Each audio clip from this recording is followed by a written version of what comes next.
Bonjour, eh bien c'est mon premier enregistrement de chronique de l'année 2022. Je ne sais pas si ça se fête particulièrement. Je vais vous présenter aujourd'hui un pays celtique. Donc vous avez derrière moi la roue de l'année. C'est la croix de Rudic, donc avec les fêtes celtes. On va faire du culturel aujourd'hui. Très jolie couverture avec les lunes. Donc c'est écrit par Delaine Harper. Et je la remercie, c'est une lecture qui m'a fait beaucoup de bien. C'est je sais même pas si on peut dire que c'est un roman. Je trouve que c'est relativement inclassable et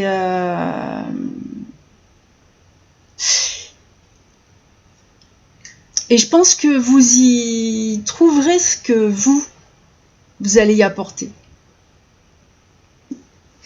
Alors j'ai vu, puisque quand je rédige, une fois que j'ai tout rédigé, je regarde un peu ce dont parlent les autres. Alors effectivement, alors moi je vois du tout.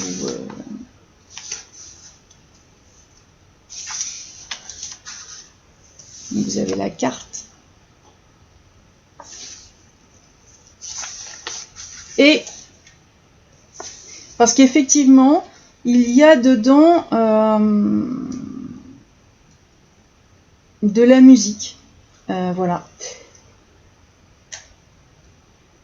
C'est la musique qu'écoute le personnage principal, Lania. Et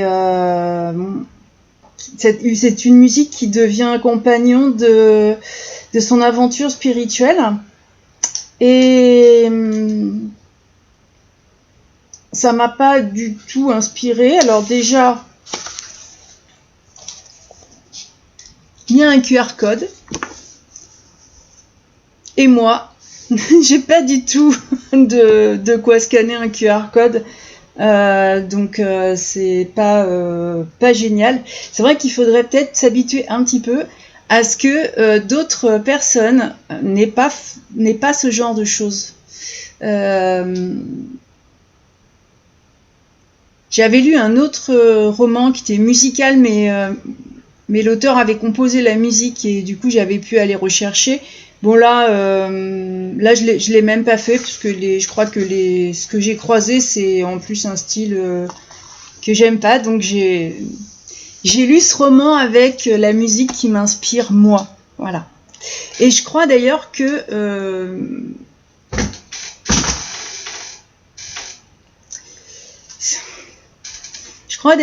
finalement quand on lit la musique c'est inspirant, quand on écrit aussi. Et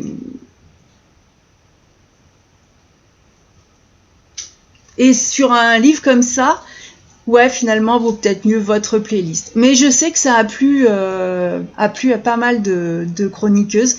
Du coup, je le dis. Voilà, comme ça, je n'oublierai pas. C'est dit. Moi, j'ai choisi ce roman pour son thème, évidemment. Mais par contre, je pensais trouver, je sais pas, une espèce d'aventure, un roman d'ailleurs. Enfin, je pensais pas du tout trouver ce genre de choses dedans. Et finalement, c'est une invitation au voyage, mais au voyage intérieur. Et je pensais pas qu'une lecture comme ça m'aiderait à retrouver un peu la femme au fond de moi. Même alors c'est pas du tout, on va pas parler de développement personnel, hein, c'est pas du tout le thème, mais c'est plus une sorte de voyage initiatique. Et donc à travers cette trilogie, donc là c'est la trilogie complète, à travers cette trilogie, vous allez vivre la roue de l'année celtique. Non, zut, là. Hop. Et évidemment, tout commencera avec Samen, puisque Samen, c'est le commencement, enfin c'est la mort et la renaissance chez les Celtes. Mais vous allez aussi célébrer solstice, équinoxe, en portant une valeur très symbolique, mais très importante selon moi, et universelle d'ailleurs, aux saisons. Et aux saisons, regardez de manière agricole, parce que on continue, on mange. Et c'est les semences, les récoltes, les activités, le repos. C'est vrai que moi, je l'ai jamais pris comme une religion, mais plus comme une philosophie de vie. Après, c'est pas forcément la même chose pour tout le monde. Mais c'est vrai que quand j'ai commencé la lecture, donc j'ai été surprise, parce que c'est pas du tout ce à quoi je m'attendais. Eh ben, je suis revenue sur mes origines, et j'en avais parlé. Alors curieusement, j'avais pas encore commencé ma lecture quand j'en ai parlé, mais j'avais marqué le solstice d'hiver en allant marcher. Vous retrouvez l'article sur le blog. C'était une façon de marquer ce solstice et d'avoir une vie simple. Voilà, une randonnée, tout le monde peut faire une randonnée. On n'est pas obligé de faire un marathon ou de faire quelque chose qui est hors de portée, quoi. C'était vraiment vraiment marrant, et sympa. Et donc derrière, j'ai ouvert ce livre. Moi, je reconnais que donc là, j'ai fait un brin de ménage sur mon petit hôtel druidique, parce que je m'étais quand même perdue à un moment. Et quand j'ai ouvert ce livre, j'ai fait connaissance avec Lania, une Parisienne, une Bretonne, mais qui vit à Paris en tout cas. Et elle reçoit une invitation pour aller étudier en Avalonia, dans l'école du pays d'été. Alors elle a été choisie probablement par ses origines, et pourtant, sa mère, tout à fait au courant de ce pourquoi on l'appelle, va la mettre en garde. Il y a un doute qui est présent, c'est parce qu'il y a un engagement. Alors c'est vrai que là c'est la partie où toute l'imagination peut vous conduire où vous voulez, parce qu'il n'y a pas de... je parlerai histoire après, on va déjà parler du roman. Alors Lania est cette jeune femme de 27 ans qui vit à Paris, fait des études, et elle, donc malgré la mise en garde, malgré beaucoup de choses, elle quitte Paris heureuse. Voilà, heureuse de pouvoir commencer une nouvelle vie. À Paris, elle a une idylle avec un certain Jérôme qui semble pas vraiment la retenir. Ses copines ne la retiennent pas non plus. Et puis, elle rentre dans quelque chose de double. Donc, qui se passe elle a une vie intermédiaire, on va dire, où elle vit entre ses études en Avalonia et entre les périodes où elle revient à Paris. Voilà.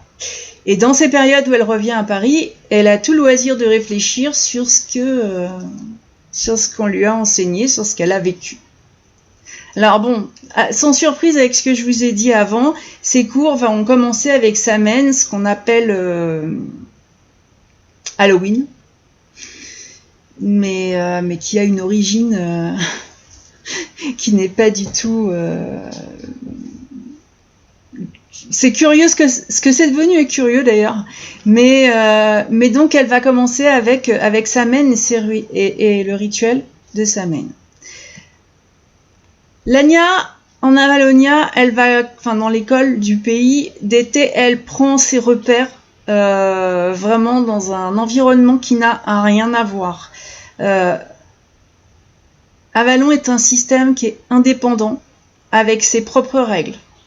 Donc elle va avoir là-bas, quand elle est là-bas, elle a sa chambre, donc elle prend des repères dans sa chambre, dans la nature qui est brumeuse et qui est très différente de celle de la France, finalement. Et peu à peu, entre Paris et Avalon, l'Anya découvre... je vous assure que le lecteur curieux ou la lecteur curieuse que je suis, ou quand on est en perpétuelle réflexion, j'ai vécu avec elle au rythme de cette période. Donc elle commence à Samhain, elle rentre, elle revient pour le solstice d'hiver. L'Anya pose des questions vraiment philosophiques et moi ça m'a énormément touchée parce que finalement c'est pas forcément des questions auxquelles on pense.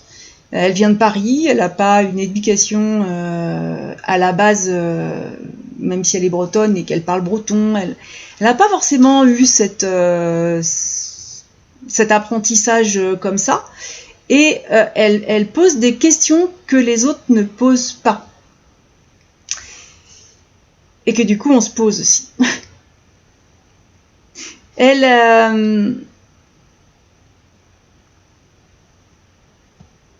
va commencer une sorte de transformation. Parce qu'en fonction de ce qu'elle a... Donc elle va fêter, il y a bien sûr un apprentissage et des rituels, et ce qu'elle va en retenir quand elle est à Paris va la toucher, et ça va impacter sa vie de Parisienne. Mais c'est elle en fait que ça impacte. Ça va même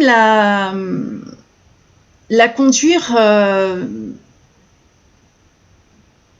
dans une forme de dépression, comme quand on suit une psychothérapie parce qu'on a besoin de revenir sur quelque chose et que le changement passe par une certaine forme de souffrance quelque part. Le changement c'est pas du tout simple. Je pense pas que je vous apprenne quelque chose. Il faut faire le deuil de ce qu'on a pu faire qui ne nous plaît plus au moment où on y réfléchit et les années ont passé. Et c'est vrai que ça se passe pas comme ça. Et l'Anya, elle n'y échappe pas. Voilà. Et elle se rend compte de tout ce qui ne va pas dans sa vie, tout ce qui lui convient pas, Paris, et je ne vais pas vous raconter sa vie parce que je vous invite à faire ce voyage, quelle que soit votre religion, quel que soit votre idéal, quelle que soit votre philosophie, vous allez être vraiment surpris. Alors ce livre, en plus, était proposé avec un journal de pleine conscience et un carnet de notes qui est sur une année, qui comprend un agenda, cycle lunaire, journal, grimoire. Et alors moi je les avais pas, et c'est dommage parce que j'aurais bien aimé les avoir avec moi quand j'ai suivi l'Anya, mais pour continuer après, même si étant donné que c'est dans ma culture, ça va pas être forcément compliqué maintenant que maintenant que je suis un peu revenue sur tout ça, mais votre chemin à vous, chaque lecteur va avoir un chemin différent. Enfin, je vais dire chaque lectrice, parce que c'est quand même un livre qui s'adresse surtout aux femmes. Et oui.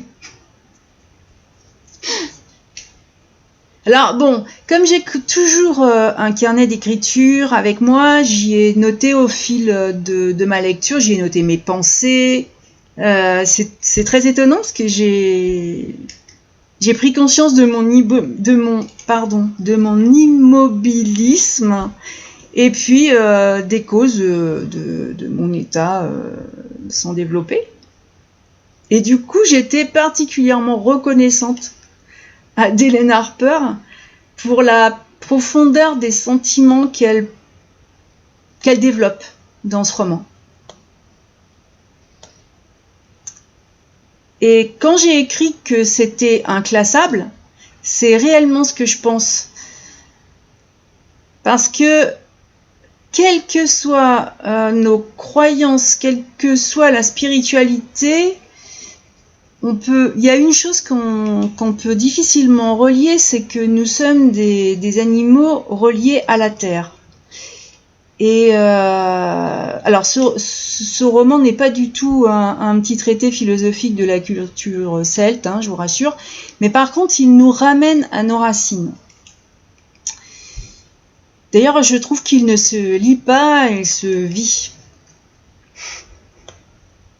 Donc, Lania va suivre un chemin que toutes les lectrices sont invitées à découvrir. Et avec un joli brin de féminité. Alors, décidément, si la roue de l'année ne vous dit rien et que vous n'y connaissez rien, ne faut pas vous inquiéter. Parce que les plus curieux, je crois, feront des recherches. On peut aussi faire le lien avec d'autres cultures qui sont plus lointaines, mais qui se rapprochent dans les célébrations et dans cet ancrage justement à la terre, qui se rapproche de ce que vous allez y lire. Et puis ça va aussi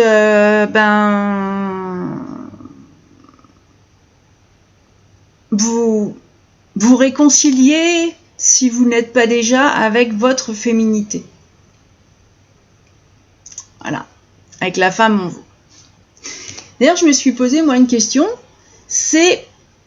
oui, ça m'est venu, non mais ça je crois que ça m'était venu déjà avant, mais pourquoi est-ce que nous vivons aujourd'hui dans une société patriarcale, oui c'est évoqué dedans, alors que finalement tous les peuples pratiquement qui nous ont précédés honoraient la déesse mère. La femme a toujours eu un rôle particulièrement important parce que la femme suit le cycle de la lune. Et je ne sais pas si vous vous êtes déjà demandé ce qui a changé dans ce monde avec l'abandon de la féminité dans presque tous les domaines.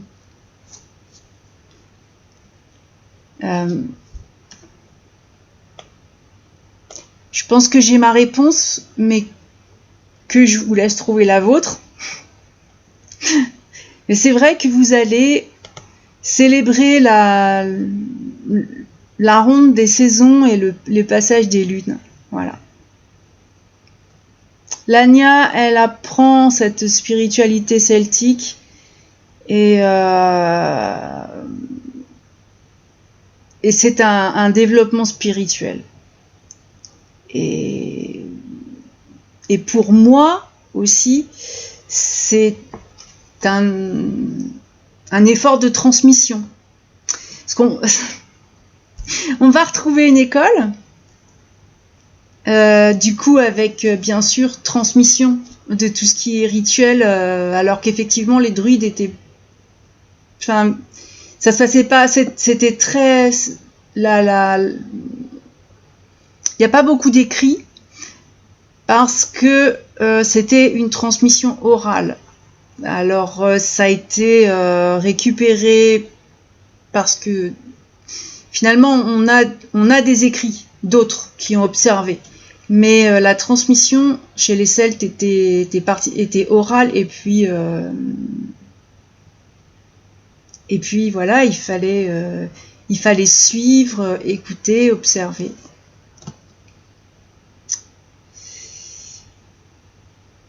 Et en fait, quand j'ai lu la biographie de Delaine Harper,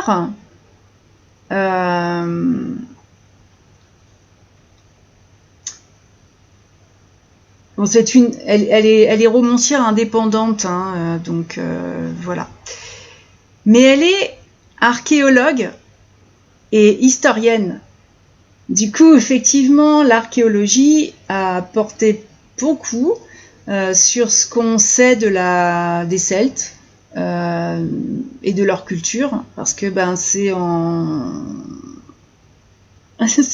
c'est un peu le pilleur, on appelle un peu les pilleurs de tombes, mais c'est vrai que c'est de cette manière-là qu'on a pu qu'on peut encore d'ailleurs retrouver beaucoup sur notre propre histoire, parce que là on parle pas d'aller faire de l'archéologie dans un pays très lointain, hein. Il n'y a pas besoin d'aller très loin pour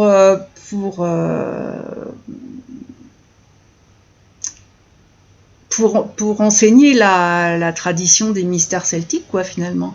Et d'ailleurs, l'auteur est enseignante. Ce qu'elle trouve, elle le transmet. Et on reprend donc, sauf que là, effectivement, on écrit. Et on écrit avec une impression à la demande, par contre. Donc c'est très très bien, et enfin moi je trouve ça très bien en tout cas. Et voilà, et son site aussi m'a beaucoup plu. Elle vous présentera d'autres ouvrages sur ce qui concerne l'histoire des Celtes. Alors j'en ai d'autres, mais c'est vrai que c'est compliqué à trouver. Ceux que j'ai trouvés, c'est des livres d'occasion. C'est un peu comme si nos origines ne nous intéressaient pas. Ça me surprend toujours que cette philosophie, cette spiritualité qu'on connaît de nos... Si on vit sur le territoire France, nous sommes... pour le plus grand nombre issus de ce peuple qui est descendu jusqu'en Sud-Ardèche, donc qui avait quand même un royaume assez étendu, une culture et une tradition qui leur a permis de se protéger relativement longtemps.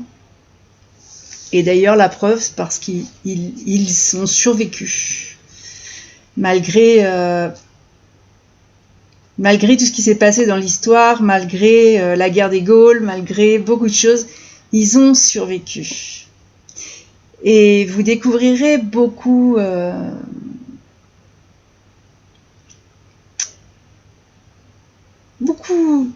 Ce livre, il est initiatique, mais aussi culturel. Il a beaucoup de qualités. J'ai pas les mots pour finalement le décrire de façon simple et sans spoiler, parce que je voudrais pas non plus freiner votre cycle. Donc en fait, vous allez retrouver un univers celtique. Voilà. Avec une certaine forme de développement spirituel et surtout un épanouissement de l'âme féminine.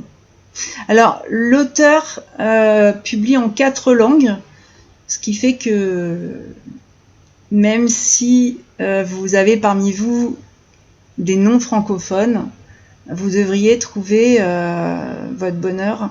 Je laisse le lien du site sous la vidéo et sur l'article rédigé qui paraîtra mercredi.